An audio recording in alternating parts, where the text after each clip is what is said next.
अपक्ष उमेदवार गोकुळ गीते जे आहेत ते मतमोजणी केंद्रावर आलेले आहेत. आपण या ठिकाणी माघार घेतली होती तरी आपण मतमोजणी केंद्रावर आलात. तुम्ही पुन्हा पुन्हा माघार शब्द वापरताय. मी माझ्यामध्ये माझी बाईट तुमच्या उपलब्ध असेल. मी फक्त माझा प्रचार थांबवलेला होता, एवढंच मी बोललेलो होतो.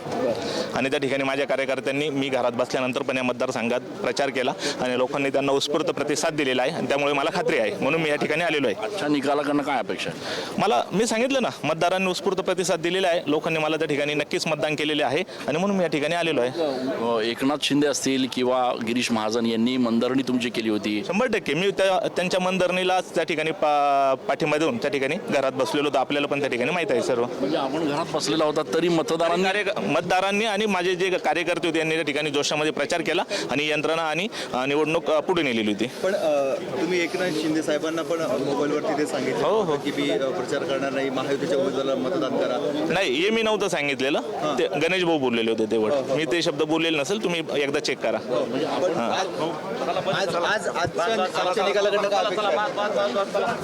आपण बघतोय की गोकुळ गीते मतमोजणी केंद्रावर या ठिकाणी दाखल झालेले आहेत आणि एक नवीन ट्विस्ट जो आहे तो या ठिकाणी शेवटच्या मिनिटाला सुद्धा आहे.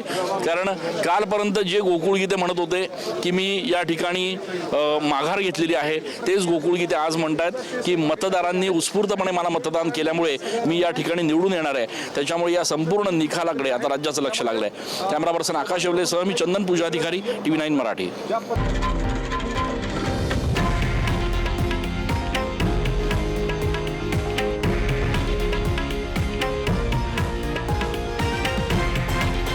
हे आहे देशातील नंबर 1 न्यूज नेटवर्क आणि आपण पाहत आहात TV9 मराठी, एकमेव.